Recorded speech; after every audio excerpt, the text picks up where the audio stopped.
नमस्कार.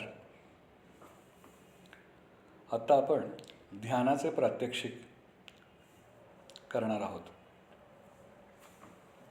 या प्रक्रियेमध्ये ध्यानाची बैठक,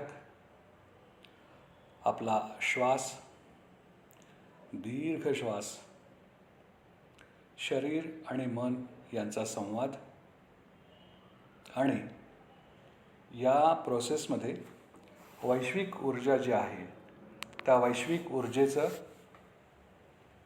ग्रहण करणं किंवा ती जी संवेदना आहे त्यासंबंधी खुलासा आणि प्रत्यक्ष प्रात्यक्षिक आहे. शक्यतो जमिनीवर बसलेलं चांगलं. जर शक्य नसेल तर खुर्चीवर बसायला हरकत नाही, पण ऐसपैस जागा असेल तर व्यवस्थित मांडी घालावी किंवा पाय जमिनीला टेकलेले असावेत. शरीरावरती खूप घट्ट कपडे किंवा बेल्ट किंवा इतर गोष्टी असू नयेत. अगदी पद्मासन घालण्याची गरज नाही, पण सहजासन असावं की ज्यामुळे पाय, पाठ, पोट यांच्यावरती फारसा ताण येणार नाही. बैठकीचे एखादेच ठरलेले आसन असावे जे इतरांना कोणाला देऊ नये, स्वतंत्र ठेवावे. जागासुद्धा एकदा एक ठरवल्यानंतर शक्यतो जागाही बदलू नये. आपण एकदा ध्यान मनापासून करायला शिकल्यानंतर आणि आपल्याला ते नीट जमायला लागल्यानंतर कुठेही बैठक बसू शकते, बनू शकते. काही जण उभारून सुद्धा ध्यान करू शकतात किंवा एक पाय ताठ ठेवून दुसरा पाय मोडपून गुडघ्यावर ठेवून सुद्धा ध्यान करू शकतात. बैठक खूप महत्त्वाची आहे. शक्यतो अंथरुणावर बसू नये. अगदीच आजारी असेल तर बेडवरती बिछाण्यावर बसून ध्यान करावे. श्वास. सामान्यतः योगिक सूत्रानुसार माणूस दिवसातून 21,600 वेळा श्वास घेतो असे म्हटले जाते. आपली घाई असते, विचार, भावना, कृती किंवा गोंधळ असतो, त्यामुळे आपण तेवढे घेतोच की नाही हे माहीत नाही. या प्रक्रियेमध्ये आपण एकदम स्वस्थ बनून हे श्वास पूर्ण अंशाने पूर्णतः घेण्याचा प्रयत्न करायचा आणि तसे शिकण्यासाठी हे करत आहोत. या प्रक्रियेमध्ये कुठल्याही प्रकारचा आग्रह, हट्ट आणि घाई करणे योग्य होणार नाही. आपण श्वास घेत असताना आपल्या नाकपुड्यातून हवा आत जाणे आणि बाहेर येणे हा इतका सोपा प्रवास वाटतो, पण प्रत्यक्षात त्याचे निरीक्षण सुरू केले की लक्षात येते की प्रत्येक छोटा छोटा क्षणाचा भागसुद्धा अत्यंत महत्त्वाचा असतो आणि तो आपण अनुभवायला शिकले पाहिजे. आपण मनाची किंवा विचारांची घाई, कृतीची घाई यामुळे शरीर आणि मन यांच्यामध्ये एक विसंवाद निर्माण केलेला असतो. श्वास आणखीन विशेषतः दीर्घ श्वास घेण्यामुळे अर्थातच आपल्याला आपल्या शरीराशी अतिशय उत्तम असा संवाद साधता येतो आपल्या मनाच्या माध्यमातून. आणि मग वैश्विक ऊर्जा जी आहे, जी आपल्या अवतीभोवती सगळीकडे चौफेर पसरलेली आहे, त्याची संवेदना जेव्हा शरीराला जाणवते त्या क्षणी तिचा प्रवेश आपल्या टाळूतून, टाळूच्या भोकातून, ब्रह्मरंध्र किंवा कॉस्मिक अपार्चर ज्याला म्हणतात, इकडून इतक्या सूक्ष्म पद्धतीने शरीरात होत असतो. संपूर्ण ध्यानाची प्रोसेस झाल्यानंतर अर्थातच आपल्याला हा एक मोठा ऊर्जेचा प्रवाह केवळ संवेदनेने जाणून घ्यायचा आहे हे लक्षात घ्या. इतकी तोंड ओळख झाल्यानंतर चला आपण आता ध्यान करूया. बैठक नीट, पाठीचा कणा ताठ, मानेला फारसा ताण नको. जर जबडा कडक झाला असेल, ताण जाणवत असेल, ताठपणा जाणवत असेल तर आपण कालीमातेचे चित्र बघतो त्याप्रमाणे त्यासारखा चेहरा करून जीभ बाहेर काढून आवाज जो आहे आपला तसा ओरडण्याचा प्रयत्न करायचा. खांदे जड असतील किंवा ओढत असतील तर खांदे हलवायचे, मान हलवायची आणि सैल करून घ्यायची. रोजच हे करावे लागेल असे नाही, परंतु जेव्हा लागेल त्यावेळेला जरूर करा. दीर्घ श्वास घ्यायचा. सुरुवातीला आवाज झाला तरी हरकत नाही.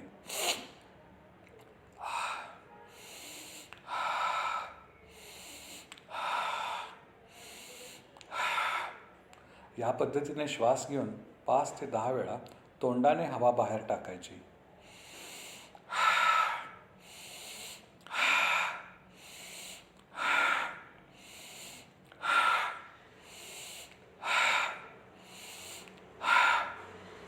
पाठीचा कणा ताठ, डोळे मिटलेले, कपाळावर आठ्या नकोत, चेहरा हसरा हवा, ताण सगळा निघून गेलाय अशी धारणा हवी आणि अतिशय शांत मनाने प्रयत्न करायचा आहे. खूप घाई असेल, संवेदना बधीर असतील तर दीर्घ श्वास घेऊन त्या स्लो करण्याचा, सावकाश करण्याचा प्रयत्न करायचा. मी ज्या सूचना देत आहे त्याचे शब्द नुसते ऐकायचे नाहीत, तर अत्यंत मनापासून तसा अनुभव घेण्याची प्रामाणिक इच्छा मनामध्ये ठेवायची. दीर्घ श्वास घ्या. आता मी वर्णन करत जाणार आहे. आपले ब्रह्मरंध्र किंवा टाळूचे भोक, लहानपणी आई जी टाळू भरायची डोक्याला तेल लावून, त्या ठिकाणी मनाने आपले लक्ष केंद्रित करायचे. आपले मन कुठे आहे तर आपले मन प्रत्येक सजीव सचेतन गोष्टीला सेन्स करू शकते. आपले मन शरीराच्या पेशीमध्ये घुसू शकते. आपल्या मनाच्या मदतीने एकाग्रता करण्याचा प्रयत्न करून आपल्या स्कल किंवा चेहऱ्याच्या वरचा भाग, डोक्याचा भाग, सेंटर जिथे टाळूचे भोक किंवा कॉस्मिक अपार्चर किंवा ब्रह्मरंध्र आहे, इकडे मनाने लक्ष केंद्रित करायचं. दीर्घ श्वास.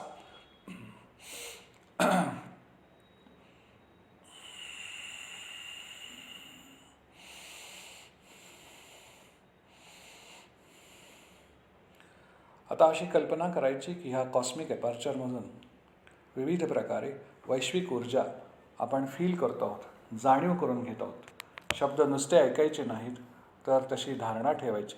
डोळे मिटलेले आणि दीर्घ श्वास आत खेचून घ्यायचा.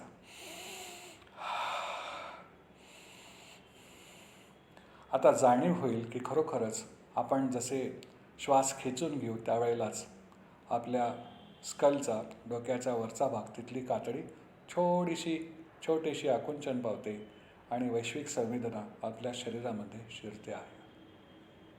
सामान्यतः शुभ्र पांढरा प्रकाश, सोनेरी प्रकाश, जांभळा गुलाबी प्रकाश आणि हिरवा प्रकाश असे प्रकाशाचे तरंग जर मनाशी योजले तर ब्रह्मरंध्राच्या वरती या 4 प्रकाशांचे सोर्स आहेत अशी कल्पना करायची आणि या 4 प्रकाशांचे तरंग आपल्या शरीरामध्ये या छोट्याशा छिद्रातून प्रवेश करणार आहेत अशी कल्पना करायची. अत्यंत प्रामाणिकपणे अनुभव घेण्याचा प्रयत्न करायचा. शरीराला वश करून घ्यायचं. मन सगळीकडे फिरलं पाहिजे, पेशीमध्ये हे मन गेलं पाहिजे अशी धारणा ठेवायची. सावकाश दीर्घ श्वास घ्या. आता मी वर्णन करत जाईन आणि त्याप्रमाणे आपण त्या ठिकाणाहून हा श्वास आणि विशेषतः प्रकाशाचे तरंग फिरत जात आहेत अशी कल्पना करायची. दीर्घ श्वास. शुभ्र पांढरा प्रकाश सावकाश त्या छिद्रातून झिरपतो आहे. सुरुवातीला डोक्याचे केस, त्यानंतर डोक्याची त्वचा, संपूर्ण शरीराची त्वचा, त्यानंतर कपाळ, भुवया, पापण्या, पापणीचे केस, खालची पापणी, वरची पापणी, नाक, नाकपुड्या, चेहरा, गाल आपले, ओठ, दात, जीभ, पडजीभ, कान, अंतर्कर्ण, बहिर्कर्ण, मान, मानेची मागची बाजू, आपला घसा, स्वरयंत्र, अन्ननलिका, श्वासनलिका, मानेच्या नसा, खांदे, शोल्डर्स, स्कॅप्युला, सुप्रास्कॅप्युला म्हणतात त्याला, बावटे आपले, पाठीचा भाग, पुढील भाग, कॉलर बोन, आजूबाजूला हृदयाचे 4ही कप्पे खालीपर्यंत, हृदयाकडे येणाऱ्या सगळ्या नसा, रक्तवाहिन्या, मेंदूकडे येणाऱ्या आणि जाणाऱ्या सगळ्या नसा आणि रक्तवाहिन्या, दोन्ही ठिकाणाहून येणाऱ्या आणि जाणाऱ्या सगळ्या नसा आणि रक्तवाहिन्या या सगळीकडे हा शुभ्र पांढरा प्रकाश पसरतो आहे, झिरपतो आहे अशी धारणा ठेवायची.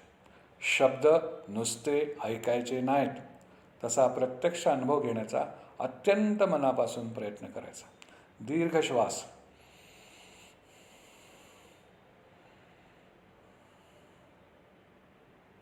हृदयाचे 4ही कप्पे, त्यानंतर आपले पोट, लहान आतडे, मोठे आतडे, किडनीज, पॅनक्रियाज, स्प्लीन, आपले रिप्रोडक्टिव्ह ऑर्गन्स, स्त्रियांच्या करता ओव्हरीज, पुरुषांच्या करता टेस्टीज, खोब्याची हाडे, मांड्या, गुडघे, त्याचबरोबर पिंढऱ्या आपल्या, गोटे पायाचे, पायाची हाडं, पायाची बोटं, हात, खांदे, कोपर आपले, मनगटं, हाताची बोटं. दीर्घ श्वास. संपूर्ण शरीरभर वरच्या कॉस्मिक अपर्चरमधून आलेला शुभ्र पांढरा प्रकाश खेळतो आहे, सर्क्युलेट होतो आहे. सेन्स करायचा, फील करायचा.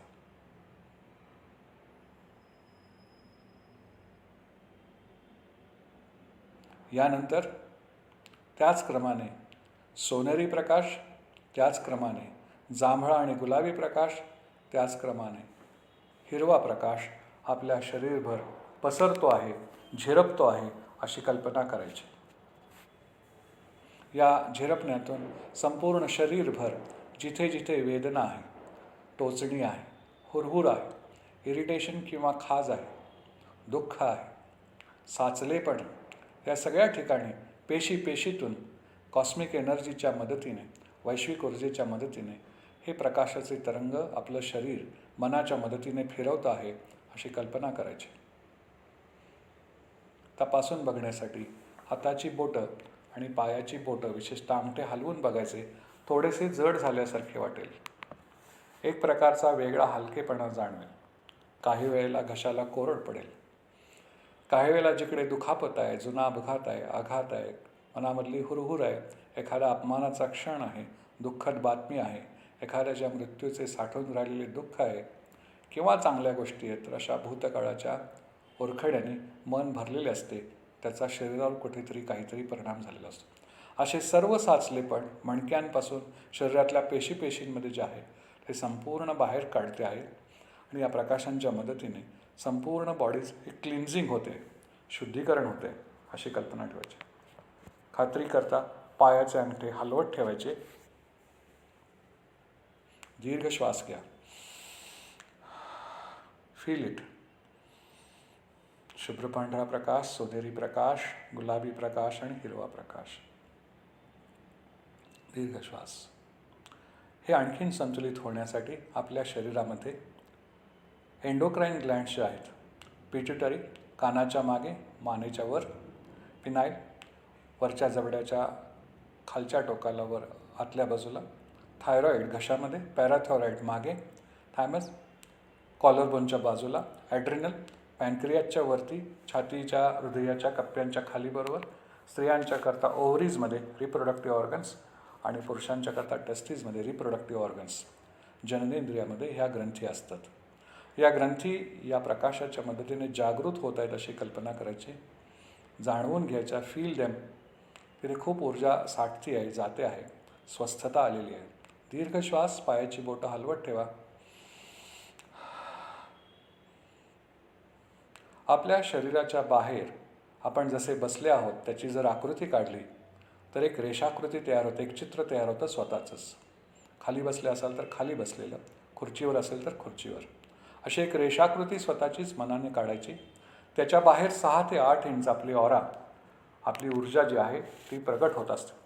ती दिवसा सकाळी खूप शुद्ध आणि ताकदवान असते, मात्र आपण अनेक लोकांच्या सहवासात येतो आणि त्यानंतर त्याच्यामध्ये खूप फेरफार होत जातो. या 6 ते 8 इंचामध्ये आता आपण गोळा केलेला शुभ्र, सोनेरी, गुलाबी किंवा जांभळा आणि हिरवा प्रकाश जो आहे याचा जणू काही 6 ते 8 इंची ब्रश आपण हातात घेतला आहे आणि ती जी आउटलाईन आहे, आपल्या शरीराची जी आकृती आहे त्याच्याभोवती हळुवारपणे हा ब्रश आपण फिरवत आहोत. सुरुवातीला शुभ्र, फिरवा, त्यानंतर सोनेरी फिरवा, त्यानंतर गुलाबी किंवा जांभळा फिरवा आणि त्यानंतर हिरवा प्रकाश. सगळ्या बाजूने संपूर्ण शरीराला आपण जणू कव्हर घातले आहे अशा पद्धतीने. संपूर्ण प्रकाशाची आंघोळ झाली अशी कल्पना करायची. डोळे मिटलेले, चेहरा हसरा, कपाळाला आठ्या नकोत, संशय नको. शब्द नुसते न ऐकता मनापासून प्रयत्न करायचा. दीर्घ श्वास घ्या. Feel it. या प्रकाशाच्या तरंगांना पोटाशी बोलवायचं. बी देअर, बी विदिन, तिथेच राहा, स्वस्थ राहा असं सांगायचं. सावकाश डोळे उघडायचे, हातावरती हात चोळायचे, चेहऱ्यावरून हात फिरवायचा आणि डोळे उघडायचे. हे ध्यान झाल्यानंतर एकदम उठायचं नाही, याचं कारण की खूप शरीर शिथिल झाल्यामुळे तोल जाऊ शकतो. सावकाश उठायचं, सावकाश हालचाली करायच्या, डावीकडे बघायचं, उजवीकडे बघायचं, समोर बघायचं, शांत व्हायचं. स्वस्थपणे सावकाश हालचालींना सुरुवात करून आपण आपल्या पुढच्या कामांना सुरुवात करू शकतो. सामान्यतः असे सांगितले जाते की आपले जितके वय आहे तितके मिनिट ते ध्यान आपल्याला करता आले पाहिजे. ते जर आपण रोज करू शकलो तर आपल्याला त्या दिवसाकरता लागणारी ऊर्जा आणि आपले स्वास्थ्य अतिशय उत्तम पद्धतीने ठेवता येते. नमस्कार. धन्यवाद.